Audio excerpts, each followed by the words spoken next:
What's up, everybody? We're back. Yes. Hey, welcome back to a Metalhead's Journey. Hey, so hopefully you guys have been following along with us here. I know it's a little confusing. We are doing 4 lists at the same time. No big deal. We are doing the top 20 new metal list this week. This is number 20 on that list. This is a travesty that it's number 20. This should be much higher. This is Machine Head. This is the Burning Red. Look, I guess it's more of a travesty to me because of all the metal content we've done. Like, we should have done more Machine Head by now. I agree.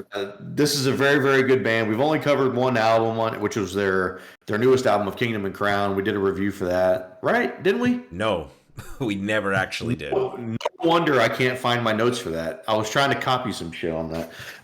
No big. Anyway, okay. So hey, look, this is the first album that we're ever going to cover from Machine Head. That's also a travesty. Hey, while you guys are here, hit the like, hit the subscribe. Let us know what you think about this album and just Machine Head in general down in the comments. And hey, we're going to kick this thing off with a little bit of history of the band and the album, and then we'll get into it. So, like we said, this is Machine Head. This is the Burning Red, number 20 on the new metal list. Machine Head, formed in 1991, is an American metal band from Oakland, California. Oakland, actually, the first city to have a In-N-Out Burger closed. Did y'all see that? No. Yep. Yeah, due to the crime rate. Wacky. Safety. Oh, so it wasn't because of their mid burgers? No, not because they're super mid burgers, bro. Whataburger for life. For life, come at me. The band was formed by vocalist and rhythm guitarist Rob Flynn, who remains the only consistent member of the band. Machine Head experimented with groove and new metal in their first 4 albums before transitioning to a more traditional thrash sound. Sound. Machine Head has released 10 studio albums, including their most recent album of Kingdom and Crown, released in 2022. They have sold over 3 million records and have been nominated for 1 Grammy. The Burning Red, released in 1999, is the band's 3rd studio album. This band had some backlash from fans. This album had some backlash from fans, excuse me. It was a departure from the band's more groove-based metal that they had previously to this.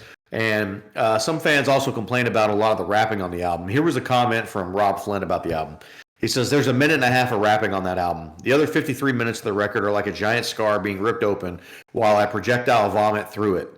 If all that people got out of the Burning Red was rap metal, then they didn't fucking listen to it." I agree, Rob. I agree. Good call. Yeah, there's some heavy stuff on this album. Yeah. Heavy So subject matter. this album peaked at number 88 on the Billboard chart and produced 3 singles from this day: Silver and The Blood, The Sweat, The Beers. Well, the Tears is the actual. Oh, yeah, that's right. That's right. That's what I meant to say. So I just kind of wanted, but like before we really kind of get into what we think about the album, and I know, like Jason, I know you're not a big Machine Head guy. Not that you're anti-Machine Head. You just probably hadn't been exposed to a lot of them, right? But I just wanted to take a second just to talk about Machine Head the band for a second. Like, this is, as I've been trying to think about it, this is a band that's in my top 5 favorite bands of all time.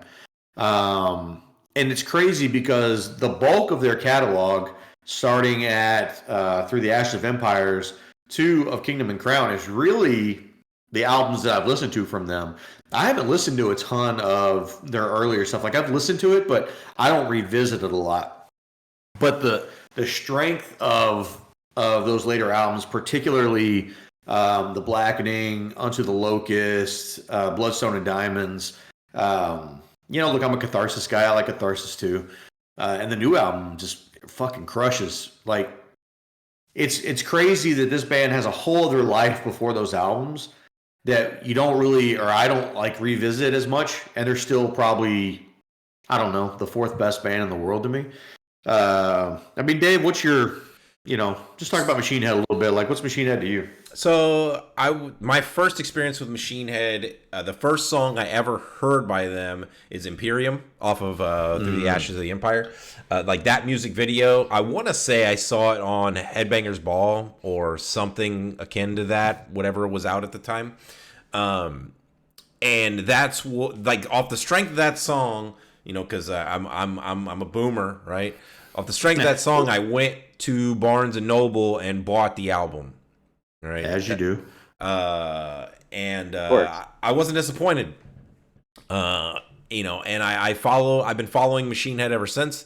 But similarly to you, Josh, like I really haven't, you know, I haven't really done much venturing into their back catalog before Through the Ashes. The general consensus at the time that I was started getting into the band was like, hey, their previous two albums, which would be this one and Supercharger, Yeah. were not favorable. So don't I was told not to listen to them, and I just never got around to really listening to their first two records. Not really. I've heard them like passively, but I've never really like just actively listened to them. So I would say I'm similar to you. Like I like four of their albums. I think are absolutely mandatory metal records, and you know I've seen them like three times in live, based on the strength Yeah. of those four records. Yeah. It's just so interesting because, like, I don't know, you think about the bands that we love out there, right? The Dream Theaters of the world where, like, I don't know, Dave, you tell me. I mean, I think they have 15 albums. I mean, Yeah. how many of the albums that they've released would you say are bad? Like, for me, I would say two to three. Yeah, and that's higher than what I thought you were going to say. Like for me, Metallica is my favorite band. Obviously, look, I love every record. Whatever, I don't care. I don't want to hear it about Saint Anger. Okay, it fucking slaps. But, it's strange to have a band like, and for me too, like all the Ozzy records are great, except for maybe the last two. But hey, look, those don't count because those came out after Ozzy was 70, and he's got Post Malone's guitar player playing with him. All right, I don't know what those are. But the other albums are great. But it's just weird. I mean, it's almost like Black Sabbath a little bit, where like Black Sabbath had this run with Ozzy, like these first four records, and you could even say five if you want to put Sabbath Bloody Sabbath in there. That these albums are unstoppable. And then they do about like three or four records after that. I can't remember what the number is with Ozzy. And quite frankly, those records don't exist to me. Like they're weird and they're coked up and they're just not great records. And obviously they come back with Dio and it's good again. But so I guess it most closely resembles Black Sabbath in that sense. Is there's like four or five records that are absolutely classic, unstoppable records, and then the rest of it is mid. Yeah. So it's just weird to have like a career like that and that be one of your favorite bands. I don't know. Yeah, especially when usually, and look, you brought up Metallica, so I'm gonna bring them up. Usually the records that you're supposed to listen to, I'm gonna use air quotes here, are the first of the records, right? Yeah, like the first. Those are typically set. the ones that brought everybody to the yard, right? And I think Machine Head is a little bit unique in the sense that it's the back half of their career that is more positively recognized. I know their first album is widely considered, like, by a lot of people, like their second best or their best, depending on who you talk to. But outside of their first record, I think they're like the Phil Demmel era of Machine Head is like the primo era that a lot of people consider. So yeah, I agree. Okay, so I just sorry for the sidetrack there. Since we never like really talked about Machine Head before, I just wanted to take a second and just kind of talk about what it meant to us on those there. So, hey, Jason, why don't you get into just thoughts on the album here? All right, I'm phoning this one in 6, so I'm gonna keep my comments kind of on the short side. Uh, I thought the album was a good album. I I I do want to kind of touch on the Machine Head uh, art. What you guys were talking about is that I find it unique in the fact that where they were, and like then you place in like this album and this sound, and then where they are now, it puts them in a unique situation because a lot of the new metal bands that were around at this time, once new metal kind of faded out, so did they. Yep. Nobody reinvented themselves. Nobody dared to go and do their own thing once they grew out of the new metal era. So I commend them on that. The only thing is with this album, I would say is that uh, it has a lot of stuff that I enjoy in it, but for me, I was a little left. I don't know, slightly disappointed because I didn't come away with any like songs that I just thought were like fucking great. Mm. But overall, I thought it was a good album. Jonah. So my experience with Machine Head is pretty limited. I think I listened to a little bit of Bloodstone and Diamonds when it came out because I was working directly with Dave at the time, so I was exposed to it through him. But other than that, I don't think I've ever actually listened to a full Machine Head album until this one. So this being my introduction was pretty interesting, and we reacted to one of their songs last week, of course. So overall, I did like the album. I thought it was pretty good. My one of my biggest takeaways in general is that this album is very much of its time, and not everything kind of has stood the test of time unless you're old like most of us are and you have kind of nostalgia for that time. Then it's very enjoyable. Some of those aspects are very enjoyable, but some of the things, there's a couple of songs where like the vocal style I wasn't like super into 100%, but overall I did have pretty positive opinions on the whole album, except for maybe like one or two songs. Yeah. I think we're all, minus Jason being older than, the dirt that he sleeps in. All of us are pretty much around the same age. And so I think all of us, we're new metal was kind of hitting us in the right moment. So that's why I think this list is going to be a lot of fun because, looking at every album on this list, I'm like, oh, yeah, I jammed the shit out of all those except for the bad ones, like the Deftones. This is an album that I didn't really jam then, right? Like I got to Machine Head later in life, and I've heard this album before, but I didn't give it a ton of time. As we talked about it, a little bit earlier, that there's a lot of other albums that Machine Head has done that are a lot better, right? That doesn't mean this album's bad. I really enjoyed getting a chance to go back through this album and re-listen to it. I think it certainly helps that we just got off of a 96-minute marathon album from Dream Theater, so I think it was certainly refreshing. Just catching strays for no reason.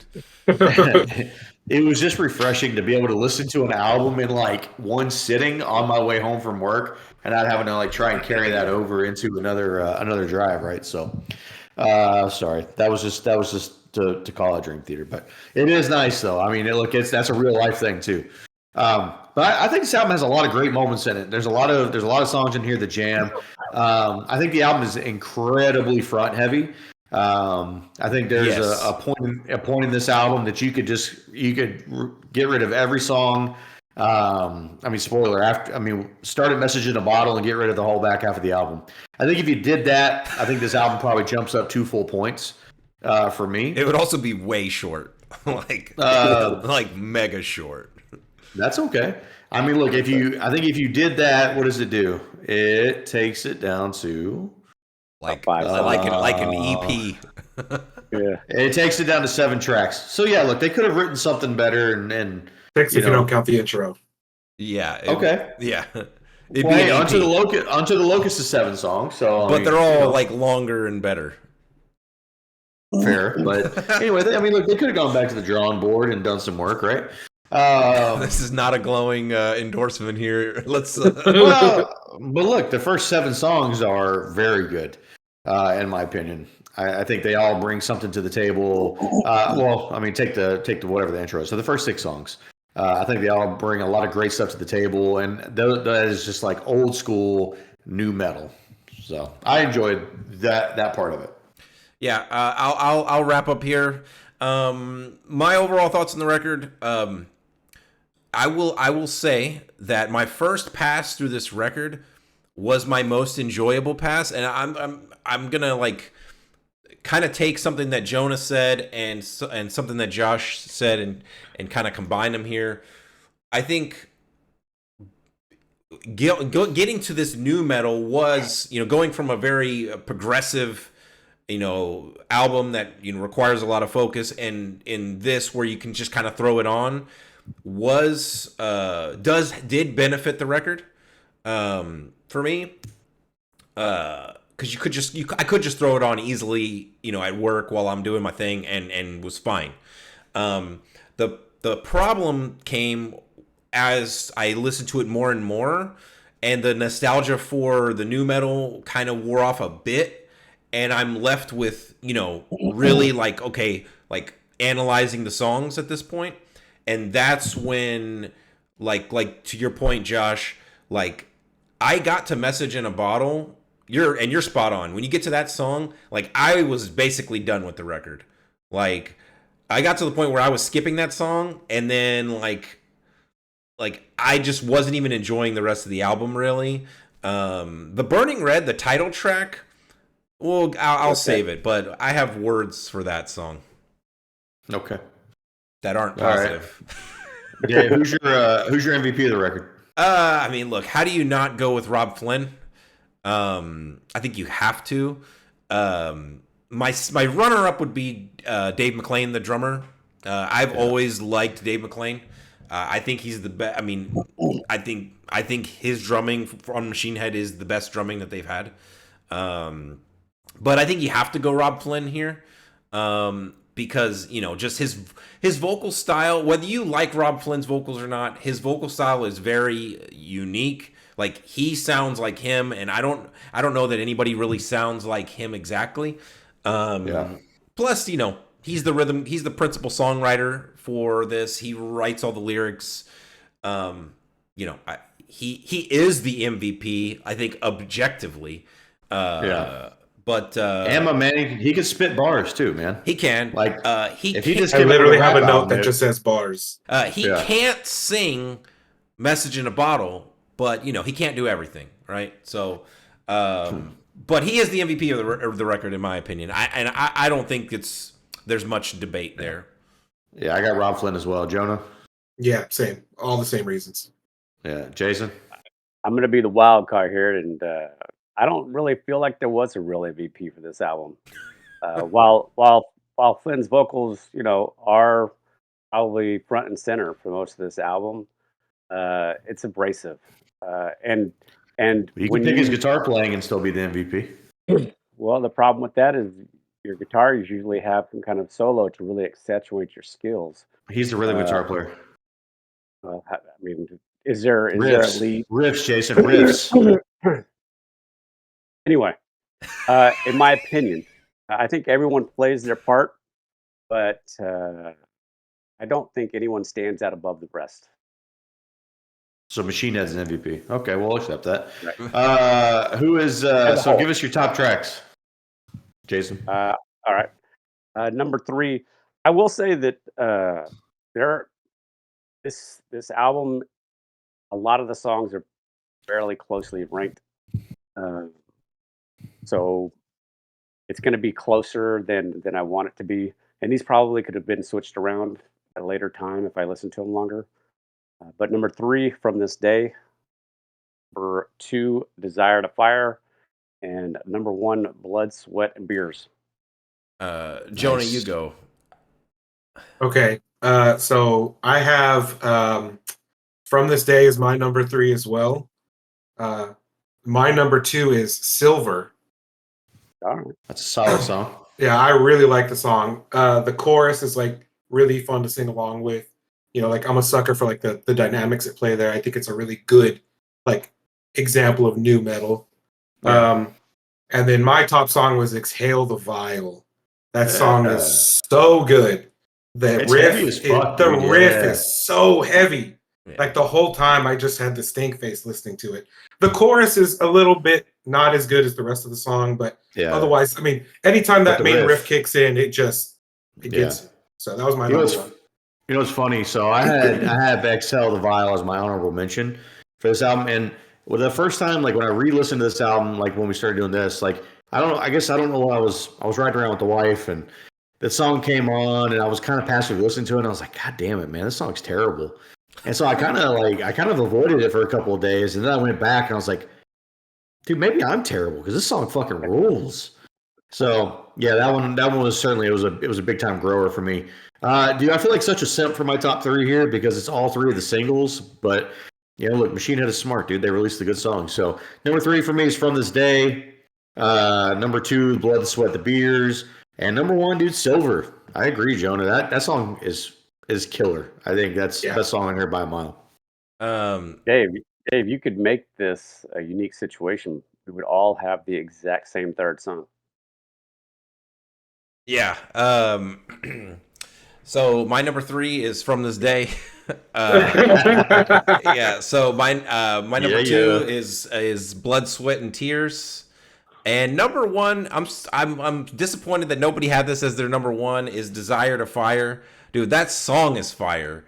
It's a good song. Number two. It's my number two. Yeah, I laughed because whenever you said yours, because me and you have the same top three.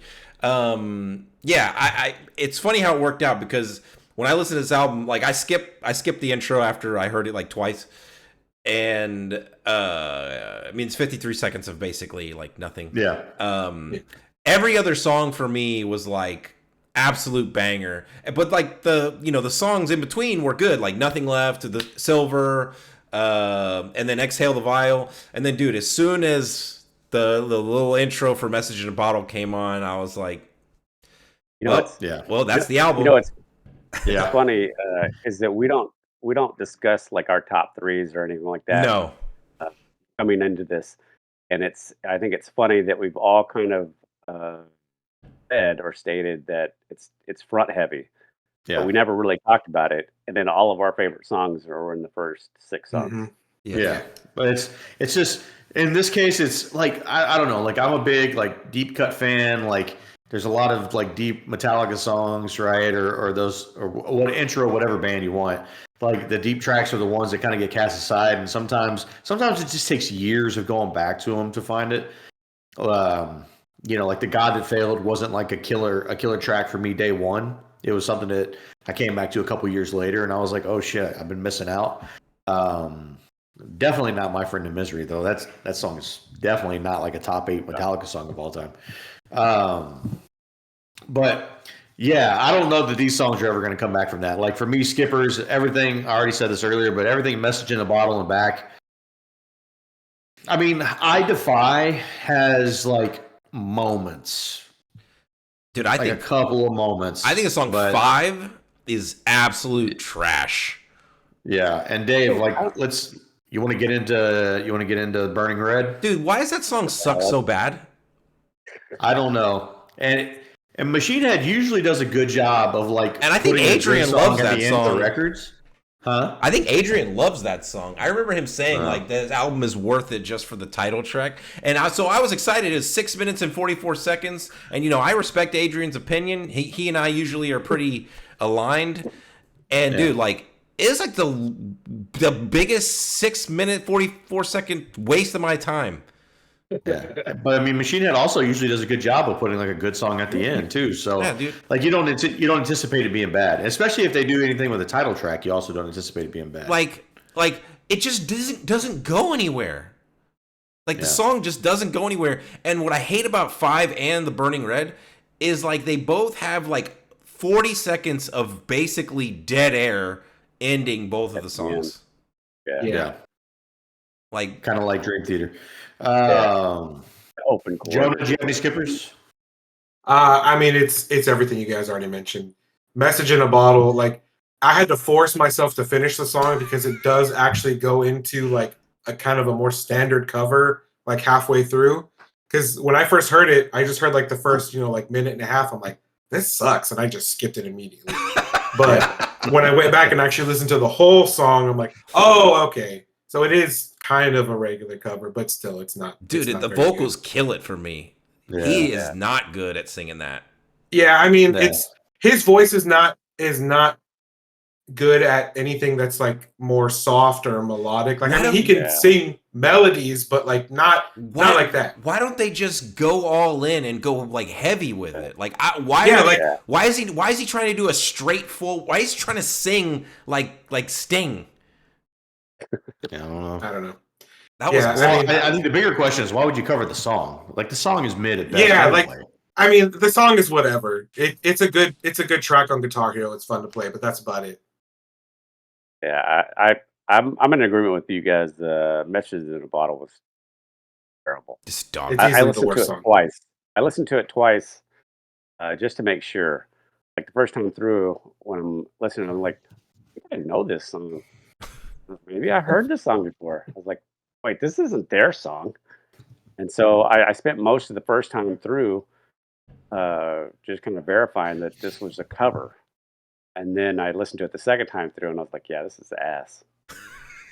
But other than that, like the only other skipper I had was Devil with the King and Card, which is the song that's right after Message in a Bottle. Like, I feel sorry for anybody standing in the first row of that song. Because, dude, there's just spit flying all out of that guy's mouth, probably, all over those people. All right. Well, hey, we come to the last category here. This is where we give our score for the album. And just to give you guys an idea of how we score here, for us, for a normal album or a normal rating system, a lot of people would give an average album a 7. For us, an average score is a 5. So if we give anything a 4.9 or below, that's various levels of we would not recommend that you listen to this record. Anything 5 and above is various levels of recommend. And if we get anything in between a 9 and a 10, that is like all-time tippy-top classic. So Jonah, why don't you go first? Why don't you give us your score for the record here? All right. So I didn't think any of the songs other than Message in a Bottle were absolutely terrible. I thought most of the album, with the exception of a few highlights, was very, very average. And I think, as I mentioned at the beginning, part of that is that this album suffers from not aging. Like the genre itself hasn't aged super well, especially some of the individual elements like the singing style or incorporating rap or whatever. But I ended up giving this thing a 5.9. It's better than Dream Theater. I'll take it. I don't know how the Jason, what you got? better than Dream Theater. I'm going to agree with Jonah. Me and Dave talked earlier in the week about the album, and I said that part of the issue with this album is that if you grew up in the new metal era, like when it came to fruition, Jesus Christ, you guys are killing me. Then you've kind of heard new metal already, and so coming back to something that maybe you hadn't heard of before, but still sounds exactly like that stuff back in that day, it just doesn't help it all that much. So a lot of my scores were in that mid range. I did not count Message in a Bottle. I usually don't count covers when I do my scores, or this would have been worse. So I ended up giving this album a 6.5. Oh, yeah.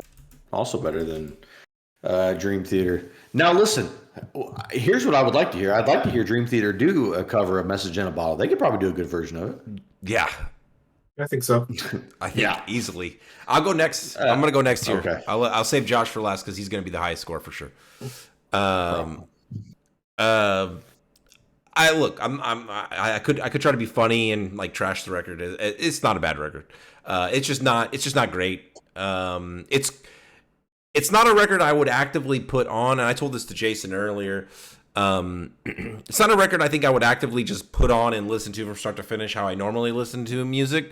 But if I threw this album like on a playlist and it was shuffled and any one of these songs outside of a couple like came on, I'd be jamming it. Like I would, unironically, I'd be fine with it. I'd be cool.